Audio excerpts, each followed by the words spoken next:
방송에서 제공하는 투자 정보는 투자 판단에 대한 조언입니다. 방송에서 제공하는 주식의 가치, 가격 상승 및 가격 하락에 대해서는 방송사에서 보장하지 않습니다. 네, 오늘 주요 헤드라인 소식입니다. 금융감독원과 은행연합회가 2018년 주채무 계열 기업 31곳을 발표했습니다. 금감원은 해외 사업 위험도를 비롯해 경영진의 횡령, 배임 등 위법 행위와 공정거래법 위반, 분식 회계 등을 정성 평가 항목으로 추가하고 재무구조 평가에 반영할 계획이라고 밝혔습니다. 지난달 은행권 가계대출이 5조 1천억 원 증가하며 지난해 11월 이후 가장 큰 증가폭을 기록했습니다. 주택담보대출 둔화에도 신용대출 증가세가 지속되면서 가계 신용대출 규모는 사상 첫 200조 원을 돌파한 가운데 금융당국은 가계대출 모니터링과 관리 감독을 강화할 계획이라고 밝혔습니다. 한국GM이 구체적인 경영 정상화를 밝히기 위한 기자간담회를 돌연 취소했습니다. 한국GM은 비정규직 노조가 간담회장에 진입해 시위를 열자 임직원들의 안전 문제가 담보되지 않은 상황에서 기자간담회를 진행하기 어렵다며 행사를 잠정 연기한 것으로 알려졌습니다. 삼성화재의 올 1분기 당기 순이익이 지난해보다 40.1% 감소한 3,011억 원으로 집계됐습니다. 영업이익은 전년 대비 30.2% 감소한 5,127억 원으로 삼성화재는 이 같은 실적 감소에 대해 지난해 1월 삼성화재 본사 빌딩 매각에 따른 기저효과가 작용했다고 밝혔습니다.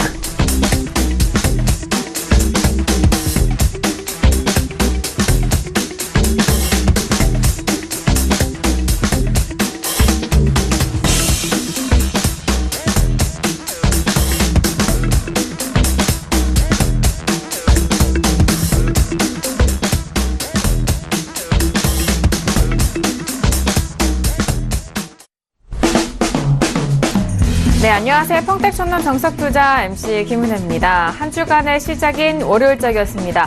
일단 양시장에 대해서는 외국인의 수급 이탈이 계속적으로 이어지고 있는 가운데 남북 경협주들만의 시장의 상승 요인이 됐고 그 외에는 다른 주도 업종이 실종된 상황입니다. 자, 이런 시장 분위기 속에서 시황 분석과 함께 여러분께서 가지고 계신 종목에 대해서 궁금하시면 저희 쪽과 함께 연락 주시면요. 함께 도와주시길 바라겠습니다. 아울러 저희가 방송 중에 제공된 정보는요. 투자 판단에 대한 조언입니다. 해당 상품의 가치와 수익률을 보장하지 않는다는 점 오늘도 유의해 주시길 바라겠습니다. 자, 오늘은 월요일 저녁인데요. 월요일 저녁 함께해 주실 분입니다. 주식투자의 교과서 정은 대표님을 먼저 화면 통해서 만나보시죠.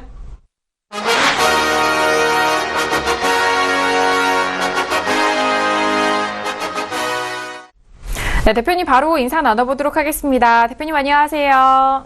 네, 안녕하세요. 네, 반갑습니다.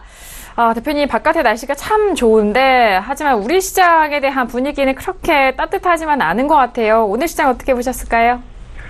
네, 오늘 날씨는 좋았는데 시장은 좀 약간 좀 흐렸죠. 그런데 뭐 시장이 흐리든 맑든 상관없습니다. 정석 투자를 하시면 위험 관리와 수익 추구를 할 수 있고요. 또 제가 요즘 의욕이 넘칩니다. 그래서 현재는 제가 9시 방송을 월수금 하는데 뭐 서울경제TV에 이게 좀 협의를 한 다음에 뭐 아침에도 예를 들어서 뭐 5분 10분 정도 하여간 뭔가를 전달을 하고 싶어요. 그래서 솔직히 말하면 좀 의욕이 넘칩니다, 지금 제가. 그래서 뭐 제가 할 수 있는 거는 이제 그 세 가지 특징이 있는데 저는 스펙트럼이 다양합니다. 주식 말고도 전달해 드릴 게 너무 많아요. 최근에 이제 북한 문제 같은 경우에도 상당히 중요하잖아요. 그리고 이제 저는 뭐 방송 준비 안 하고도 5분 뒤에 갑자기 하라고 할 수 있어요. 네, 그래서 그런 특성이 있고, 뭐, 보시는 것처럼 뭐, 느끼시겠지만, 뭐, 제가 이제 머리는 나쁩니다. 하지만 체력은 끝내줘요. 그래서 저는 쉬지 않고 8시간 방송되어 본 적 있습니다. 그래서 어쨌든 9시 방송 최대한 노력하겠고요. 그리고 웬만하면 제가 아침에도 어떤 식으로든, 어떤 루트를 통해서든 시청자 여러분께 제가 좋은 전략을 전달해 드리겠습니다. 네, 알겠습니다. 한 주간의 시작인 월요일 저녁인데 시청자 여러분들께도 이런 긍정과 힘찬 에너지가 좀 전달이 될 것 같은데요. 자, 이렇게 오늘은 월요일 저녁 정영 대표님과 1시간 동안 여러분과 함께 하도록 하겠습니다. 자, 앞서서 양시장 말씀드렸을 때 뭐 약세 흐름으로 마감이 됐고 수급 쪽으로도 동일하게 외국 쪽에서 수급 이탈 이어지고 있는 우리 시장인데요. 자, 오늘 시장에 대해서는 대표님 한 줄로 어떻게 정리를 해 주셨을까요? 오늘 장 한마디 바로 화면 통해서 확인합니다. 네, 평택초놈의 오늘장 한마디입니다. 대형주와 주도 업종이 약한 대세 상승은 없다라고 정리합니다. 네, 일단 대형주의 부재 그리고 주도 업종이 약한 대세 상승은 없다라는 이 한 줄만 봐도 지금 현재 시장의 흐름을 참 정리가 잘 된 한 줄인 것 같은데요. 자, 일단 대표님, 삼성전자 같은 경우에는 계속적으로 연일 내려오면서 거의 5만 원대도 지금 위태한 상황이고 오늘장 한마디 많이들 궁금해하실 것 같아요. 풀어주실까요? 네, 이제 이쯤 되면 시장에 대해서 점검을 또 해드려야 됩니다. 이거를 누가 해주겠습니까? 제가 해드릴 수밖에 없다고 생각하는데요. 그 뻔한 차트, 뻔한 수급 얘기하면 식상하지 않습니까? 좀 더 근원적인 그리고 주시장의 메커니즘적인 측면에서 제가 말씀드립니다. 대형주와 주도업종이 약한 대세 상승은 없다. 이렇게 제가 오늘의 한마디 정했잖아요. 그럼 다시 말하면 대세 상승이 되기 위해서는 대형주가 가야 되죠. 왜? 말 그대로 대형주 지수를 견인하거든요. 그 다음에 그 대형주들 중에서 이제 중심 업종 하나 정도가 있어야 돼요. 작년엔 뭐였죠? 처음엔 전기전자, 그 다음에 이제 금융이었습니다. 그리고 나서, 여름 지나고 가을까지는 양시장 다 제약바이오 쪽이었어요. 정확하게 말하면 코스피는 의약품이고요. 코스닥은 제약이었습니다. 근데 지금 그게 지금 부재하다는 거예요. 이러니까 여기서 크게 가기가 쉽지가 않다는 거죠. 그래서 제가 이제, 지난주 금요일에도 이제 그런 말씀을 드렸었고, 여기서 만약에 북한 호재가 엄청나게 좋게 작용한다 그래도 크게 가기 어려워요. 한계가 있습니다. 어느 정도 반등을 할 수 있을지 모르겠지만, 대세 상승은 어렵다는 얘기예요. 그래서, 위쪽으로는 제한적이고, 아래쪽으로는 크게 널려있다. 이걸 먼저 말씀드리겠습니다. 자, 그러면, 텍스트를 먼저 설명드리고 제가 이제 그림을 통해서 차트를 통해서 이제 부연을 하겠습니다. 자, 코스피 코스닥 대형주와 주도 업종 설명드리겠습니다. 현재 코스피 대형주 같은 경우에는요. 중형주가 강력 상승하고 소형주가 2018년 고가를 갱신하는데도 불구하고 지금 굉장히 좀 지지부진합니다. 그리고 코스닥 대형주도 코스피하고 거의 똑같아요. 잠시 후에 제가 차트로 보여드리겠습니다. 그 다음에 코스피 전기전자는 2017년 11월 초순의 고점 이후에 지금 계속 하락세입니다. 뭐 아마 다 아실 겁니다. 그리고 코스닥에서는 뭡니까? 예, 코스피죠. 제가 이제 오타가 났는데요. 코스피에서 의약품 같은 경우에는 3월에 셀트리온, 4월에 삼성바이오로직스 급등 이후에 결국은 하락했습니다. 왜? 저 두 종목 때문에 안 빠지고 억지로 버텼다가 하락을 했습니다. 그래서 좀 전에 코스피 의약품인데 제가 이제 오타가 났습니다. 죄송합니다. 그 다음에 이제 코스닥 유통이 중요합니다. 왜 중요하냐? 바로 셀트리온 헬스케어가 바로 유통업종에 들어갑니다. 그래서 2018년 1월 고점 이후에 하락추세로 전환이 됐습니다. 하락추세로 전환이 됐다는 게 또 특징이죠. 그 다음에 코스닥 제약, 가장 작년에 뜨거운 업종이었죠. 유통업종과 연동하면서 2018년 1월에 고점 이후에 하락하고 있다는 거죠. 그래서 현재 이걸 제가 차트로 다시 한번 설명을 드리겠는데요. 체크 포인트도 말씀드릴게요. 지금은 북미 정상회담 진행 과정을 보셔야 되고요. 그다음에 이제 북한 관련주가 이제 상승 여부. 그러니까 북한 관련주가 지금 워낙 많거든요. 그래서 이제 그거를 보시는 게 이제 포인트인데 왜 그러냐? 결국 북미 정상회담이 이제 정상적으로 진행이 돼서 뭐 여러 가지 미국이나 한국이 원하는 방향으로 흘러가느냐. 이거 굉장히 중요합니다. 포인트가 돼요. 왜 그런지 아세요? 수급을 결정하거든요. 예를 들어서 대한민국이 평화체제를 유지한다. 그리고 통일이 돼서 엄청난 경제 대국이 된다. 그러면 외국인들이 매수가 몰려들 거 아닙니까? 그렇잖아요. 상식적으로. 또 지수가 가지 않더라도 북한 관련주가 나름대로 가지면 개별주 장세 나오거든요. 그래서 이거는 지수하고 관계없이 같이 보셔야 된다는 거죠. 그래서 두 가지를 여러분들이 봐달라 이렇게 설명을 드리겠고요. 자, 화면 보시겠습니다. 지금 화면에 나가고 있는 게 이게 종합주가 지수예요. 종합주가 지수인데 조금 전에 말씀드렸던 것처럼 고점을 다시 가기는 희박합니다. 제가 분명히 4월 22일 샘플러스 월요일 방송에서 5월 1주차부터 빠진다 그랬는데 빠졌잖아요. 그리고 제가 지난주 금요일에 그랬죠. 드디어 5월부터는 어떤 정상적인 흐름으로 돌아왔다. 자, 이걸 다시 한번 구분해 드리겠습니다. 오늘 좀 앞에가 길어질 수가 있으니까 참고하세요. 자, 여기까지가 정상이었고요. 여기까지가 비정상이었어요. 여기부터가 다시 정상입니다. 물론 이건 평택촌의 기준이에요. 그런데 제가 계속해서 말씀드리지만 현재 모든 걸 종합해보면 최고점 되돌파는 거의 희박합니다. 여기서 다시 지수가 올라가서 2,500을 갈지 말지 그건 저도 몰라요. 설령 간다 한들 계속 가기는 어렵다는 거고요. 이번에 코스닥 보겠습니다. 코스닥을 보시면 최근에 역시 이제 급락했다가 반등 이후에 다시 이제 오늘 하락해줬는데 이거를 이제 이 차트만 보면 솔직히 갈지 말지 모르잖아요. 그래서 그 흐름을 잡아드립니다. 자, 그러면 지금부터 설명드리겠습니다. 자, 이게 코스피 종합지수입니다. 그리고 이게 대형주예요. 대형주 지수하고 어때요? 비슷하죠? 다시 한번 보여드릴까요? 이게 종합이에요. 근데 이 시장이 지금 현재 왜 위험하냐 설명드릴게요. 자, 코스피 종합지수가 고점이 언제였죠? 1월 하순이었습니다. 분명히 1월 하순이었어요. 객관적으로 얘기합니다. 그런데 대형주 고점은 작년 11월이었어요. 그러니까 대형주가 지수를 견인해야 되는데 지수보다 약해요. 이게 좀 논리적으로 이게 말이 안 되잖아요. 그죠? 그래서 제가 장에 대해서 나쁘게 얘기하는 거예요. 그 다음에 보세요. 자, 중형주는 어떠냐? 중형주는 1월 고점 돌파는 못했지만 어쨌든 지금 강한 편이고요. 이번에 이제 소형주 보겠습니다. 어떻습니까? 지금 미치고 있죠? 네, 1월 고점보다 훨씬 세요. 자, 그러니까 현재 코스피 대형주 같은 경우에는 중소형주들이 이렇게 좋은데도 불구하고 코스피 대형주가 약하니까 지수가 별 볼이 없는 거예요. 자, 이번엔 코스닥 보겠습니다.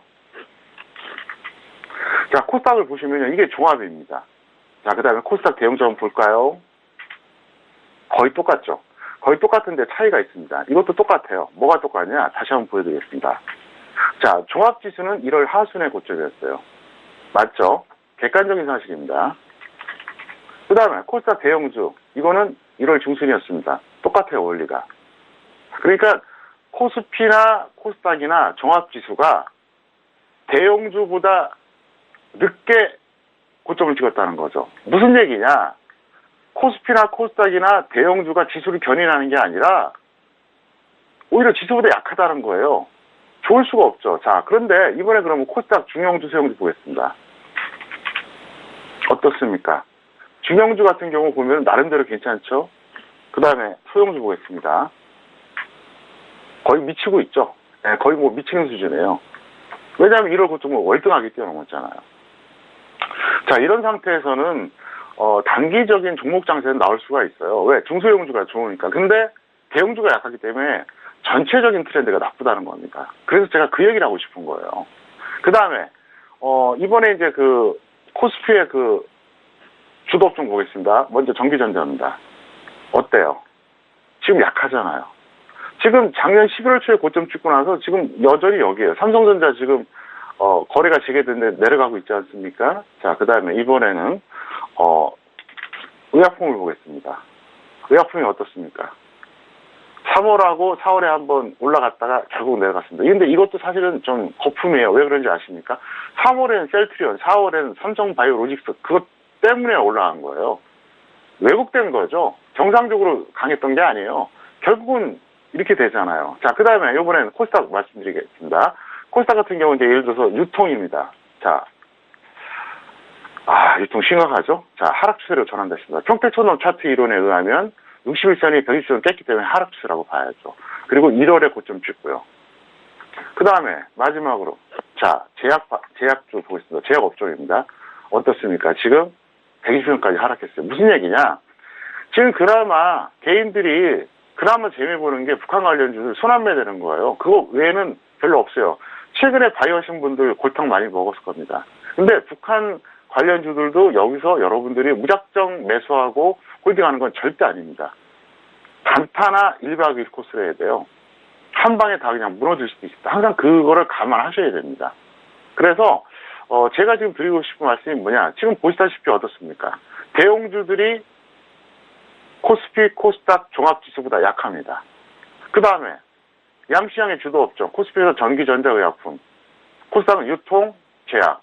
이게 지금 트렌드가 안 좋아요. 이런 상태에서 어떻게 대세 상승이 나오겠냐는 거예요. 제가 20가지 말씀 안 드렸습니다. 그래서 지금 제가 왜 이 얘기를 하느냐, 어차피 하락 트렌드는 시작이 됐다고 보셔야 됩니다. 그렇기 때문에 여러분들에게 다시 한번 말씀드리겠습니다. 현물은 종목을 어느 정도 순환매 하세요. 무조건 지금 매수해서 한 달, 세 달 홀딩한 이건 아니에요. 이건 비합리적입니다. 나중에 장이 바뀐다. 그러면 제가 다시 전략을 짜드리겠습니다. 근데 지금은 아니란 겁니다. 제가 항상 얘기했잖아요. 정석투자는 과정의 합리적인 매매라고. 그리고 올해는 파생을 약간이라도 하세요. 그렇기 때문에 지금 현재 이 시장의 흐름에 대해서 제가 이걸 말씀을 안 드리면 잘 모르실 것 같아서 오늘 제가 특별히 여러 가지 준비했고요. 도움이 되셨으면 좋겠습니다. 네, 알겠습니다. 자, 일단 오늘 대형주와 주도 업종에 대한 부분 양시장에 대해서 다시 한번 좀 짚어드렸습니다. 앞으로의 흐름을 또 점검하실 때 도움이 되시라고 많은 시황 분석을 함께 도와드렸고요. 그리고 주도 업종에 대한 부분 계속적으로 말씀드린 사항이 있으니까 다시 보기를 통해서 이 부분 꼭 확인해 보시길 바라겠습니다. 자, 이렇게 오늘장 한마디도 풀어드렸고요. 이어서 양시장에 대해서 시황 분석 다시 한번 상세하게 들어가 보도록 하겠습니다. 자, 오늘 양시장에 대해서는 수급적으로 외국인 쪽에서 계속해서 좀 수급 이탈 이어지고 있는 상황인데요. 자, 대표님 양시장에 대해서 오늘장 다시 한번 상세하게 정리를 해 주실까요?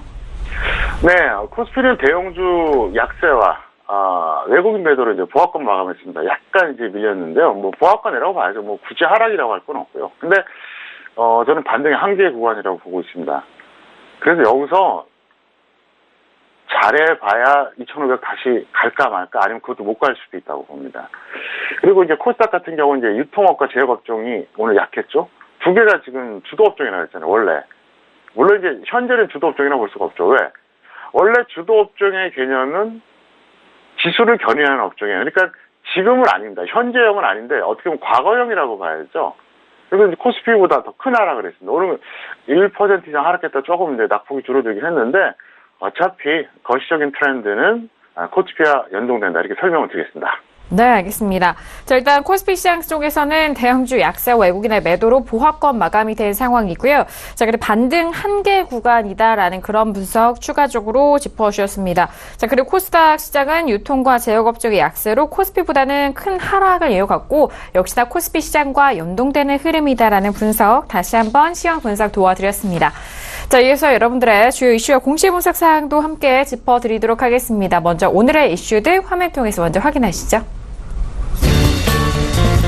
네, 오늘의 종목 이슈 공시 분석 사항입니다. 먼저 첫 번째 이슈는요. GS건설 올라왔습니다. 베트남 개발사업 재개 기대감에 52주 신고가 기록한 상황입니다. 자, 이어서 다음 이슈는요. 카카오가 올라왔죠. 암호화폐 거래소인 업비트 압수수색 소식에 오늘장 약세 흐름 보였다라는 이슈입니다. 네, 오늘도 이렇게 두 가지 이슈 준비했습니다. 먼저 첫 번째 이슈는 GS건설 올라왔습니다. 최근에 건설업종에 대한 부분, 건설주들은 다른 테마주에 의해서도 상당한 탄력을 받고 있는 상황인데요. 자, 오늘 GS건설은 거기에 실적에 대한 부분까지 그리고 개발 사업에 대한 부분까지 추가된 상황입니다. 자, 오늘은 7.22% 상승하면서 46,750원에 마감이 된 상황인데요. 자, 일단 대표님, 최근에 GS건설도 마찬가지로 우상향하면서 좀 가파르게 올라와줬고, 오늘장은 꽤 장대 양봉으로 길게 좀 뽑아냈죠? 네, 건설업종을 베팅하셨던 분들은 참 운이 좋았어요. 만약에 북한 변수가 없었으면 이렇게 갈 이유가 없습니다. 어떻게 보면 최근에 이제 북한 변수가 부각되면서 코스피, 코스닥에 건설주들이 갔고 이제 대형주들 일부 가니까 사실 좀 덩달아가는 경향이 있습니다. 그래서 참 운이 좋았다. 부디 제발 좀 제때 빠져나와라 이렇게 얘기하고 싶습니다. 왜 그러냐? 이게 진짜 운이에요. 만약에 북한 변수가 없었다면 어떻게 됐을까요? 건설주 절대 안 갔어요. 그러니까 그동안 물렸던 분들은 여기서 더 가능한 있어도 일단 빠져나와달라 이렇게 설명드리겠고요. GS건설 같은 경우에는 일단 보유자는 매도 후에 관망하시고요. 미보유자는 추격을 반대한다 설명드리겠는데 잠깐 차트 보겠습니다. 현재 화면이 이게 건설업종입니다. 건설업종. 그러니까 건설업종인데 정확하게 보면 3월 초순까지 계속 내려갔어요. 그러다가 이제 북한 변수가 이제 호재를 작용하면서 계속 올라갔는데 천만다행이죠. 왜? 건설업종에 대해서는 작년 봄부터 여름까지 매수해서 물린 사람들이 굉장히 많더라고요. 저는 도대체 작년 여름부터 봄까지 이걸 추천했다는 것 자체가 전 이해가 안 돼요. 왜? 갈 이유가 없거든요. 그리고 그 당시 대선 끝나고 나서 사실 이거는 뭐 특별한 모멘텀이 없었어요. 그러고 나서 이제 내려갔죠. 내려갔다가 이제 물렸는데 그나마 운대가 맞은 거죠. 뭐 투자다 보면 운도 좀 필요한다. 그래서 올라갔는데 제가 생각할 때는 저는 이렇게 봐요. 정말로 완전한 비핵화가 이루어지고 평화협정을 체결한 게 이제 정말 실행이 되고 그리고 대한민국이 통일이 되고 그런다면 건설주는 훨씬 더 많이 갈 겁니다. 그런데 아직까지는 미지수가 많습니다. 뭐 잘 아시는 것처럼 김정은이 입에서 본인이 직접 어떻게 하겠다는 얘기는 아직 한 게 없어요. 그걸 명심하시기 바라겠고요. 아직까지는 장담할 수 없다 이렇게 설명드리겠습니다. 그리고 GS건설 잠깐 말씀드리겠습니다. GS건설 보면요. 저는 이제 오늘 이거 보고 어떤 생각을 했냐. 그걸 이제 노리고 있어요. 이 종목을 언제 지성을 매도할까. 당장 내일 하라는 건 아니다. 근데 조만간 해야 되겠다는 확신이 든다. 그래서 파생하시는 분들은 GS건설 잘 노려보시기를 바라겠습니다. 네, 알겠습니다. 자, 일단 GS건설에 대한 현재 부분 분석 도와주셨습니다. 보유자는 매도 후의 관망에 대한 부분이고요. 미보유자는 추격 반대 의견을 주셨지만 앞으로에 대한 건설 업종에 대한 그 분석을 함께 접합해 볼 때 GS건설 앞으로 좀 기대 많이 하시고 좀 관심 있게 보셔라라는 말씀까지 추가적으로 전달해 드립니다. 자, 이어서 다음 종목도 살펴보시죠. 다음 이슈는 카카오가 올라왔습니다. 지난 금요일에 이 소식을 좀 전해드렸던 것 같은데요. 업비트 압수수색 소식이 이어졌지만 일단 좀 견조한 흐름으로 마감이 됐습니다. 하지만 오늘장 카카오는요 3.42% 빠진 11만 3천 원에 마감이 된 상황입니다. 자, 일단 카카오의 그 안에 있는 거래소 업비트가 지난주에 압수수색 소식이 들려왔는데요. 자, 대표님 일단 지난주에 노출이 됐었던 이슈인데 뭐 연일 이틀간 좀 내리긴 했습니다. 어떻게 보실까요? 네, 보유자는 반등시 매도하시고요. 미보유자는 단기 매매하세요. 제가 볼 때는 조정은 충분히 받았다고 봅니다. 그래서 기술적 반등은 나오지 않을까 이렇게 기대합니다. 차트 보시겠습니다. 카카오는 이 방송 시청자들 다 아실 겁니다. 제가 15만 원 이상에서 매도하라고 계속 얘기했어요. 계속 얘기했습니다. 이 방송을 최소한 3개월 이상 보신 분들은 다 압니다. 그분들이 증인이에요. 근데 지금 최근에 이렇게 많이 흘러내려왔는데 아직까지 못 던졌다면 지금 던지는 건 조금 억울합니다. 그래서 좀 반등 나오면 그때 이제 매도하시고요. 없는 분들은 그냥 가볍게 큰 수익 노리기보다는 가벼운 마음으로 단기 매매하시는 것도 나쁘지 않다 이렇게 설명드렸습니다.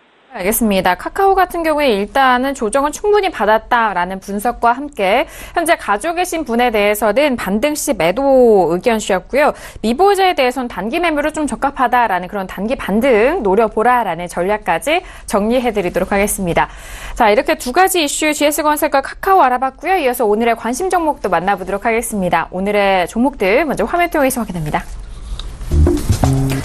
네, 평택전후의 오늘의 관심 종목입니다. 먼저 첫 번째 종목은요, 삼성바이오로직스 올라왔고요. 두 번째 종목도 확인하시죠. 두 번째 종목은 현대상사가 올라왔습니다. 네, 오늘도 이렇게 두 가지 관심 종목 준비했습니다. 먼저 첫 번째 관심 종목 살펴볼까요? 첫 번째 종목은 삼성바이오로직스 올라왔습니다. 계속해서 제약바이오 업종의 좀 부진과 함께 힘을 못 쓰고 있는 상황인데 오늘 삼성바이오로직스 4% 넘게 빠집니다. 36만 8,500원에 마감이 된 상황인데요. 자, 이전에 최고가가 60만 원 기록한 이후에 계속적으로 흘러내리고 있는 구간입니다. 자, 대표님, 삼성바이오로직스 같은 경우 워낙 대표님께서 잘 짚어주셔서 많은 분들 좀 참고를 하셨을 것 같고 현재 부근에서도 계속 떨어집니다. 어떻게 보실까요? 보유자는 반등시 매도하시고요. 미보유자는 관망하세요. 들어가지 마세요. 현재 삼성바이오로직스 같은 경우에는 사실 좀 분위기가 좀 안 좋죠. 왜 그러냐면 뉴스에서 나왔지만은 금감원에서 분식회계 가능성을 이제 언론에 어떻게 보면 좀 유출을 했죠. 그리고 나서 삼성바이오로직스가 좀 항의도 하고요. 좀 약간 이해는 안 되는데 좀 비유가 좀 그렇긴 한데 좀 찍혔다고 봐야죠. 근데 지금 이 종목은 안 그래도 고평가예요.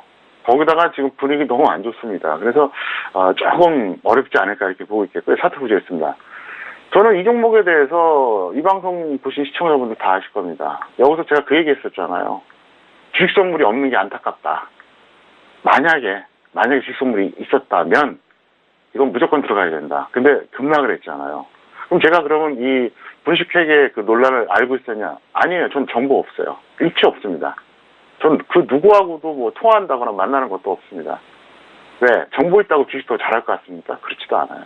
그래서 저는 제가 이제 분석한 결과를 전달했는데 어쨌든 이거는 좀 부정적이고 이제 여러 가지로 지금 걸려 있다는 거죠. 그러니까 고평가돼 있죠. 나름대로 금감원하고 대립하고 있죠. 그러면 앞으로 뭘 할 때 협력이 되겠습니까? 적어도 단기적으로. 거기다 현재 제약바이오도 안 좋아요. 지수도 지금 꾸물꾸물합니다. 그래서 이거는 뭐 어떤 걸 봐도 여기서 다시 추세 상승 가기는 쉽지가 않다는 거죠. 물론 이거는 귀납적 방법에 의해서 제가 복합적으로 판단해서 내린 결론입니다. 여러 가지 요소를 이제 판단해 보니까 그런 건데, 그래서 삼성바이오로직스는 고점에서 매수하신 분들은 상당히 좀 안타까울 겁니다. 근데 한번 잘 생각해 보시고 현명하게 대응하시기를 바라겠습니다. 네, 알겠습니다. 삼성바이오로직스에 대한 분석 다시 한번 짚어드렸습니다. 일단 보유자는 반등 시 매도 의견 주셨고요. 미보유자는 현재 부근에서 좀 관망에 대한 의견 주신 만큼 다시 한번 좀 살펴보시면서 대응해 보시길 바라겠습니다. 자, 여기서 다음 관심 종목도 만나볼까요? 다음 관심 종목은 현대상사가 올라온 상황입니다. 자, 현대상사 오늘장에 먼저 종가 확인할게요. 현대상사는 오늘 상한가 기록했거든요. 상한가 기록을 하면서 34,300원에 마감이 된 상황입니다. 자, 일단 현대상사 같은 경우에는 전거래일도 뭐 연이어서 다시 한번 좀 탄력을 이어간 상황인데, 전거래일 같은 경우에는 한 16%에 그쳤지만 오늘장에는 좀 거래량도 터졌고 일단 갭 상승과 이 상한가까지 마무리가 된 상황인데요. 대표님, 이 종목 어떻게 보실까요? 네, 80년대 직장생활 하셨던 분들은 아마 알 겁니다. 현대상사라는 회사는 참 엄청난 회사였어요. 참 추억이 있는 회사죠. 우리나라가 그 무역이 엄청나게 팽창할 때 정말 엄청난 역할을 했던 게 현대상사인데 어떻게 보면 지금 테마주가 됐죠. 이거는 제가 볼 때는 북한 테마주로서 좀 후발주라고 보시면 되겠습니다. 그래서 보유자는 매도 후 재매수 하시고요. 미보유자는 관망입니다. 차트 보시겠습니다. 최근에 급등해줬어요. 그런데 중요한 게 뭐냐? 4월 중순까지는 움직인 게 없어요. 이 차트가 이제 3월 하순부터 4월 중순입니다. 이때까지 전혀 안 움직였다고 하는 건 뭐냐면 사실 이건 후발주라고 봐야 돼. 그래서 어떻게 보니까 좀 이유를 갖다 붙이고 오르는 것 같은데 제가 보기에는 추격은 절대 반대하고요. 매도하셔도 될 것 같다 설명드렸습니다. 그리고 현대상사 같은 경우는 이 차트를 보세요. 무지막지하죠. 네, 월봉 한번 보여드릴까요? 네, 정말로 이 종목은 추억이 있는 종목이에요. 과거에 이렇게 많이 올라갔습니다. 그러니까 지금보다 가격으로 환산한다 그러면 20배 이상 올라갔던 종목이에요. 이게 이렇게 떨어진 거예요. 그래서 현대상사는 이번에 어떤 특수한 계기에 의해서 이제 테마주로 올라간 건지, 어떻게 보면은 지금 매수하기는 좀 적합하지 않다. 그리고, 그동안 이 종목 물렸던 분들, 혹시라도 중장기 투자하셨던 분들 있지 않습니까? 좋은 기회니까 매도 기회로 활용하시길 바라겠습니다. 네, 알겠습니다. 좋은 매도 기회로 삼아 보시라라는 의견이십니다. 그동안 뭐 이전에 좀 주가가 주춤했었던, 물리셨던 종목에 대해서는 이렇게 큰 상승이 나왔을 때 그때 나오기 참 좋은 기회입니다. 그 부분 다시 한번 확인해 보시길 바라겠고요. 보유자는 매도 후 재매수 의견, 미보유자는 관망에 대한 의견까지 다시 한번 정리합니다.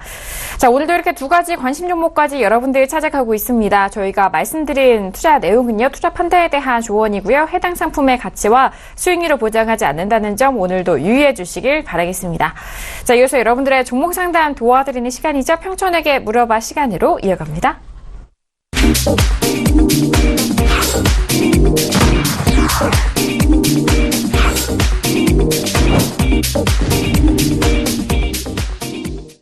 네, 이번 시간 평촌에게 물어봐 시간입니다. 샵 0082번으로 여러분께서 가지고 계신 종목에 대해서 저희 쪽에 보내주시면은요, 이번 시간 통해서 대표님이 아주 또 상세하게 상담을 도와드리고 있습니다. 많은 참여 기다리고 있겠고요.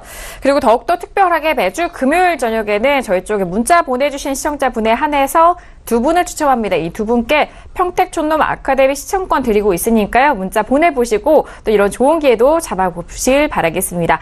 자, 그리고 오늘 첫 번째 문자 상담부터 바로 이어가 볼게요. 자, 오늘의 첫 번째 문자는요. 끝자리 3230님 보내신 문자 확인합니다. LG전자를 매수하셨고 매수가는 85,000원의 비중 30% 진단 원하셨는데요. 자, 오늘장의 LG전자는 약보합 마감이네요. 97,500원에 마감이 된 상황입니다. 네, 이전에 LG전자는 11만 4,500원대까지 기록을 했었지만 최근에는 계속적으로 업종에 힘이 없는데요. 자, 대표님 일단 8만 5천원대 매수를 하셨기 때문에 수익을 보고 계세요. 어떻게 보실까요? 네, 전기전자 업종 자체가 안 좋고요. 구체적으로 삼성전자, SK 하이닉스 좀 여러 가지로 좀 힘이 딸립니다. LG전자 혼자 가기에는 좀 부담스럽죠. 그렇다고 이게 뭐 엄청난 우량주도 아니거든요. 물론 이제 삼성전자 비교하면 그렇다는 거죠. 근데 이제 보이지 않은 매도 구에 관망하시고요. 안타까운 고점 매도 실패다 이렇게 보겠습니다. 차트 보겠습니다. 이분은 매수를 대략 여기서 하신 거예요. 그러면 나름대로 잘하신 거거든요. 근데 11만 원 넘어갈 때 못 던진 거예요. 그러니까 지금 이제 라인이 여기죠. 답답하죠. 안타깝죠.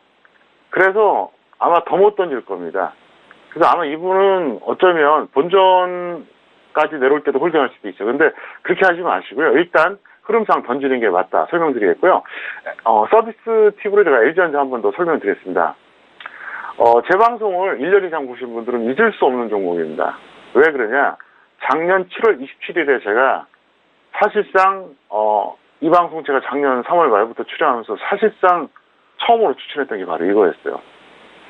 제 말이 사실인지 거짓말인지 한번 확인해 보시기 바랍니다. 여러분들이 유튜브 들어가셔서 평택촌놈 정석투자 2017 0727을 한번 검색해 보세요. 그대로 나옵니다.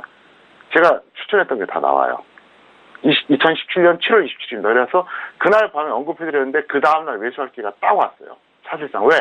제가 이걸 공개적으로 66,500원에 추천했다고 얘기했거든요. 근데 그 다음날 왔으니까 뭡니까? 사란 소리잖아요. 바보가 아니나 무슨 말인지 알아듣죠. 그리고 나서 저기까지 올라갔어요. 근데 제가 볼 때는 큰 흐름은 끝났다고 보고요.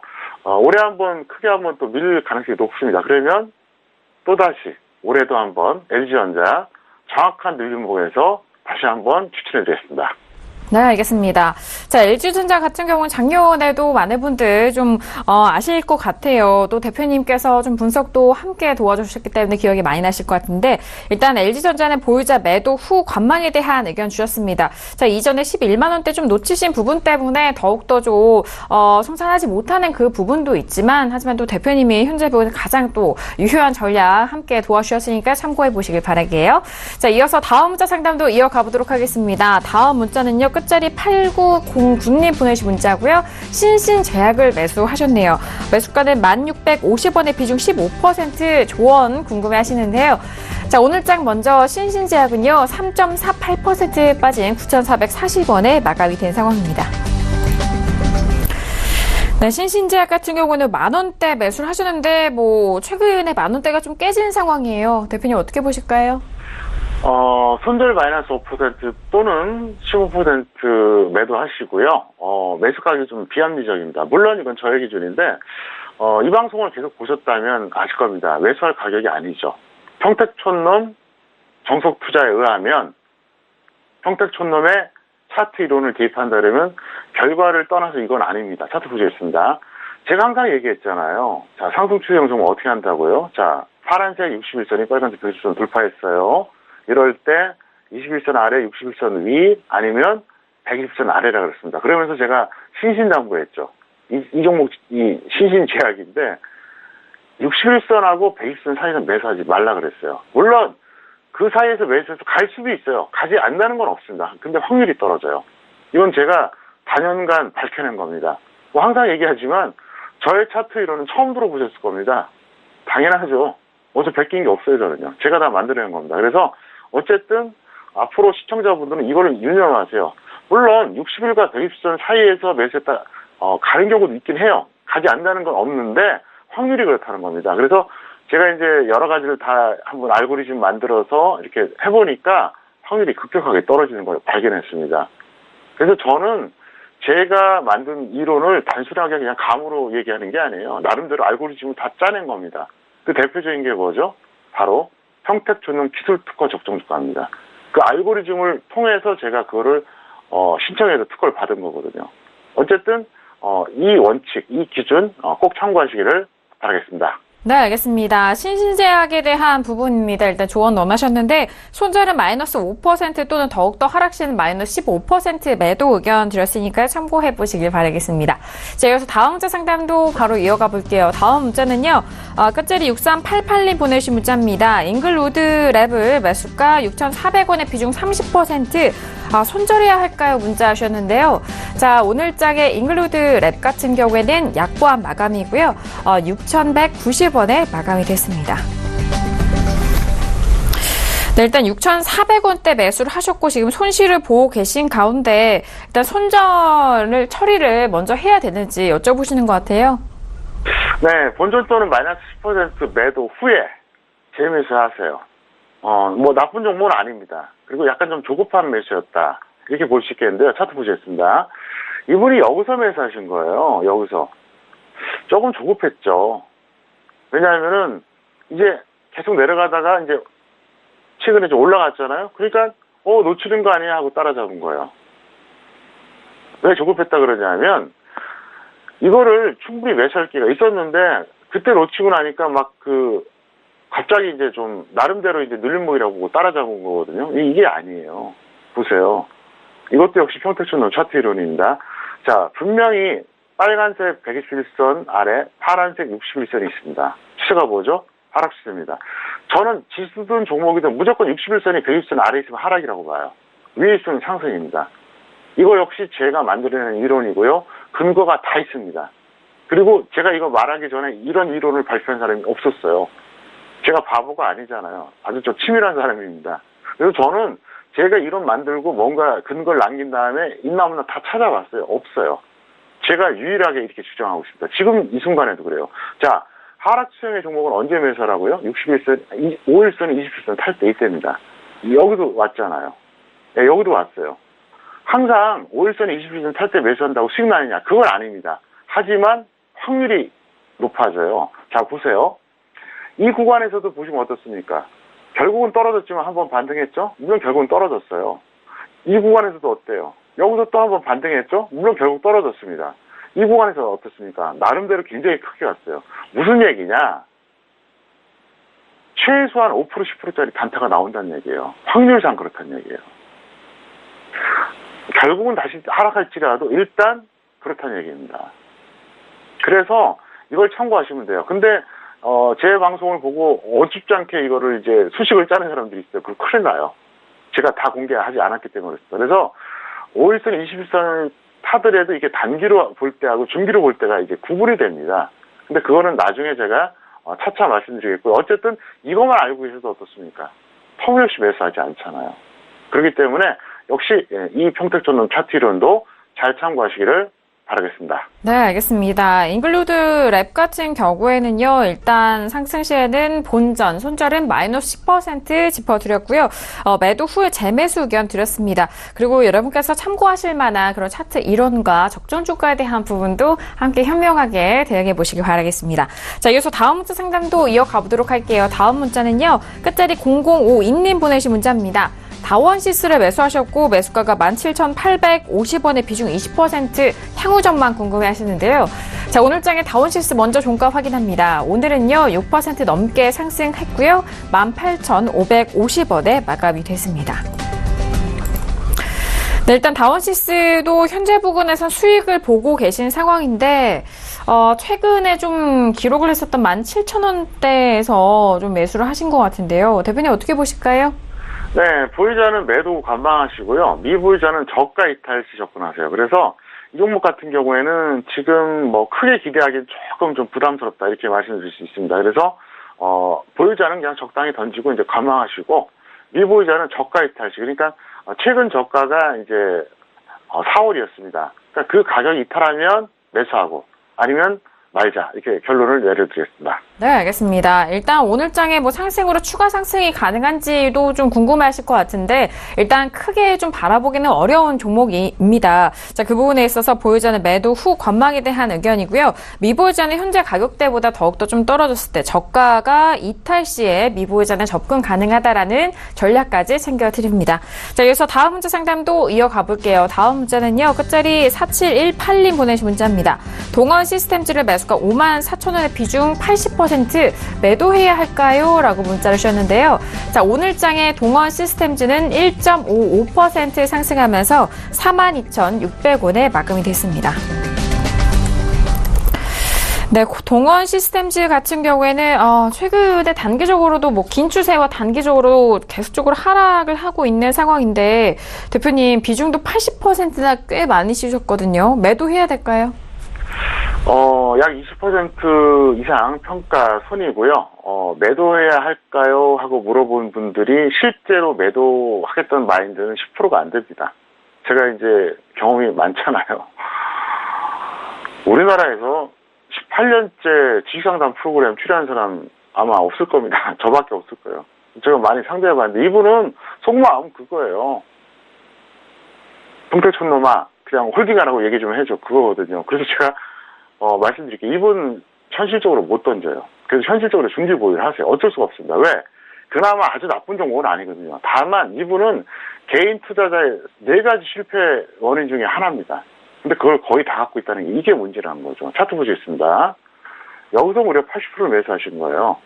자, 개인 투자자가 실패하는 4가지 요소. 뭐라 그랬죠? 첫 번째, 추격 매수한다. 딱 추격 매수했잖아요. 두 번째, 손절 안 한다. 지금 마이너스 20% 넘었는데 버티고 있잖아요. 세 번째, 한 종목이든 5종목이든 거의 항상 주식 비중 100%에 가깝다. 이분은 이 종목 하나가 80%예요. 그럼 거의 100%라고 봐야 되거든요. 그 다음에 1년 내내 돈 벌라고 덤빈다. 1월 하순에 코스피, 코스닥 고점 찍었어요. 그리고 나서 집어 내려갔습니다. 그러면 적어도 하락 트렌드에서는 어떻게 해야 됩니까? 지금 확률이 떨어지니까 좀 비중을 줄이던가 쉬던가 이렇게 해야 된다는 생각을 해야 되거든요. 근데 아랑곳하지 않았다는 거죠. 지수가 어떻게 되든. 그러니까 지금 4가지를 다 갖고 있는 거예요. 이분 솔직히 말해서 안 던져요. 안 던질 겁니다. 일단 현실적으로 중기 보유하셨다가 여기서 더 떨어지면 나중에 다시 제가 한번 또 말씀드리겠고요. 일단 지금은 중기 보유하시고 여기서 만약에 한 10% 정도 더 떨어지면 다시 질문해주세요. 그때는 뭐 추가 매수를 하든 뭐 하든 뭐 돈을 더 땡기든 어떻게 하든 제가 한번 전략을 짜드리겠고요. 하여간 이 4가지 요소에서 여러분들이 벗어나야 됩니다. 아시겠죠? 그러니까 개인 투자자가 실패하는 4가지 요소. 4가지 중에 나는 몇 가지 해당하나 한번 보세요. 2가지 이상 있으면 힘들어져요. 3가지 이상 있으면은, 이거는 절대로 성공 못 합니다. 1가지 있는 것까지 이해를 해요. 그러니까 거기서 여러분들이 벗어나야 됩니다. 추격 매수한다. 반대로 하면 어떻게 되죠? 저점 매수죠. 손절 안 한다. 반대로 하면 손절 잘하는 거예요. 항상 주식 비중 100%다. 반대로 하면 뭐죠? 0에서 100까지 왔다 갔다 하는 거죠. 1년 내내 돈 벌려고 덤빈다. 반대로 하면 어떻게 합니까? 상황을 보면서 베팅을 하던가 말던가 결정한다는 거죠. 그래서 또 한 가지 말씀드릴게요. 제가 역시 여러분들 아주 그냥 귀에 닳도록 말씀드리는데 명심하세요. 투자 기간과 투자 횟수는 수익하고는 아무 상관없어요. 10년 투자했다고 해서 1년 투자한 사람보다 돈을 더 벌지 않습니다. 12개월 투자했다고 해서 1개월 투자한 사람보다 돈을 더 버는 게 아니에요. 10번 매매했다고 해서 한 번 매매한 사람보다 돈을 더 번다는 보장이 없어요. 전혀 그런 게 없어요. 그러니까 투자 기간, 투자 횟수하고 수익률의 상관관계는 없어요. 전혀 없어요. 그러니까 여러분들, 자, 이 말씀 드리면 어떻게 되겠죠? 무조건 오래 투자하고 많이 매매한다고 된다는 게 아니에요. 확률을 생각하세요. 그게 바로 정석 투자입니다. 저는 최근에 북한 테마주가 갔어도 봐서 늘류목에서 추천하거나 아니면은 순환매 되는 종목을 추천하지 추격매수는 안 시켜요. 그 다음날 더 날아가기도 해요. 근데 저는 그렇게 안 합니다. 왜? 그렇게 되면 결국 이게 원칙이 무너지기 때문에 그래요. 제가 그 얘기 오늘도 해드리겠습니다. 진정한 고수는요, 오랜 시간 동안 안정적인 수익을 내는 거예요. 그래서 그걸 배우시라는 얘기입니다. 어쨌든 제가 최대한 많이 여러분께 전달해 드릴 테니까 많이 배우시기 바라겠고요. 아무튼 이 방송을 보고 있는 많은 주식 전문가들에게 제가 부탁드릴게요. 내 거 배우고 베끼세요. 괜찮아요. 어차피 저희가 오래 안 하니까. 그래서 어쨌든 개인 투자자들에게 계속 도움이 됐으면 좋겠고요. 제가 드린 이 말씀들 잔소리로 들리실 겁니다. 아마 근데 계속 엄수를 해주시기를 바라겠습니다.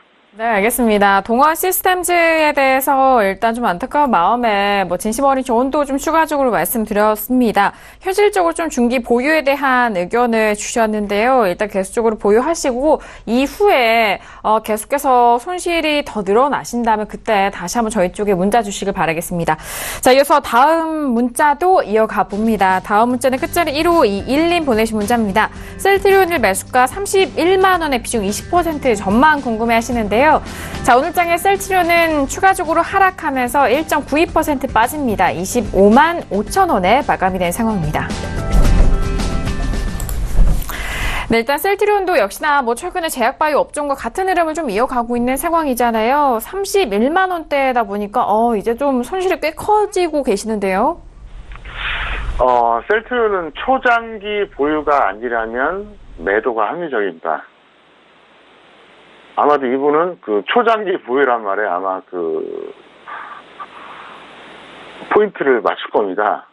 근데 제가 볼 때는 매도가 합리적이에요.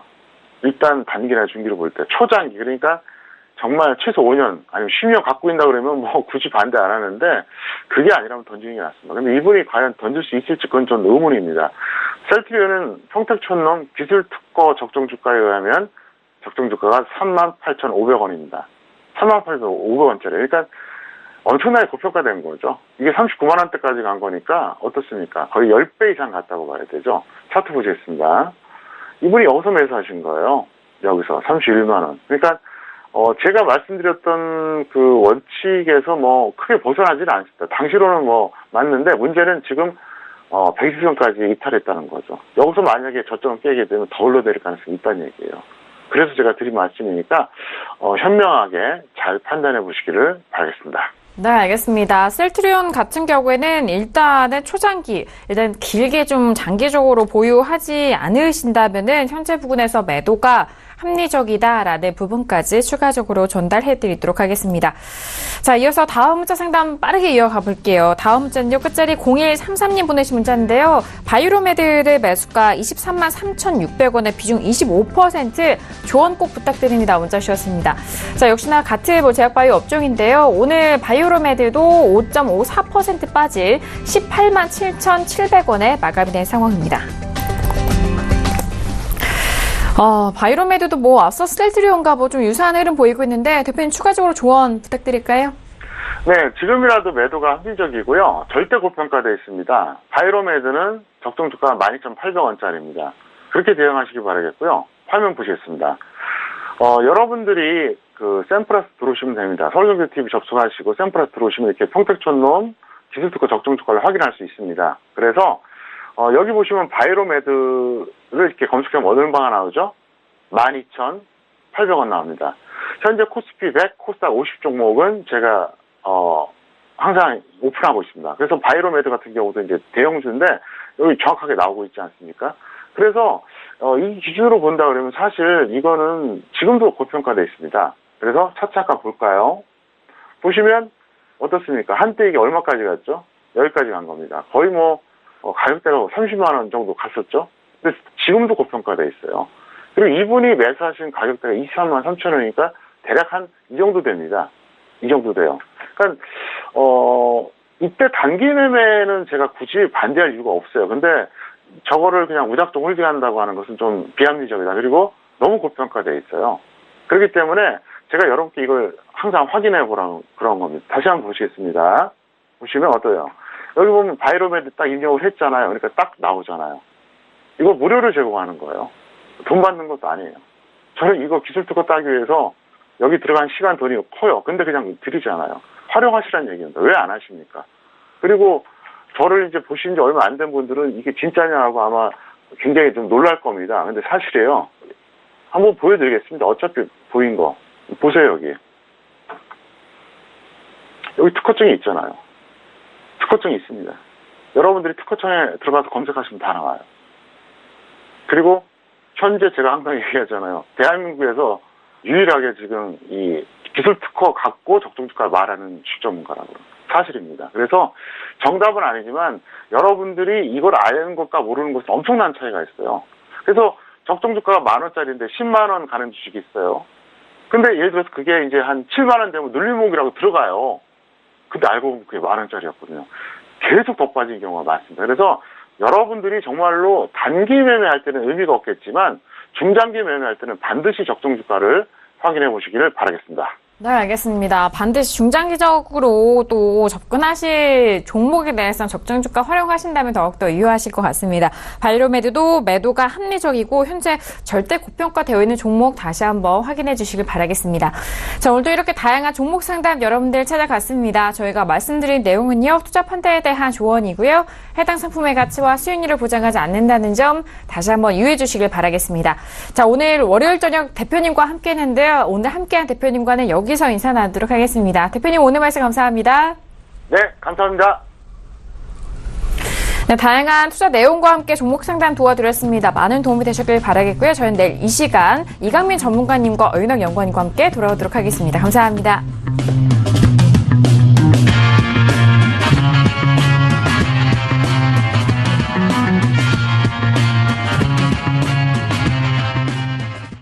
본 방송에서 제공하는 투자 정보는 투자 판단에 대한 조언입니다. 방송에서 제공하는 주식의 가치, 가격 상승 및 가격 하락에 대해서는 방송사에서 보장하지 않습니다.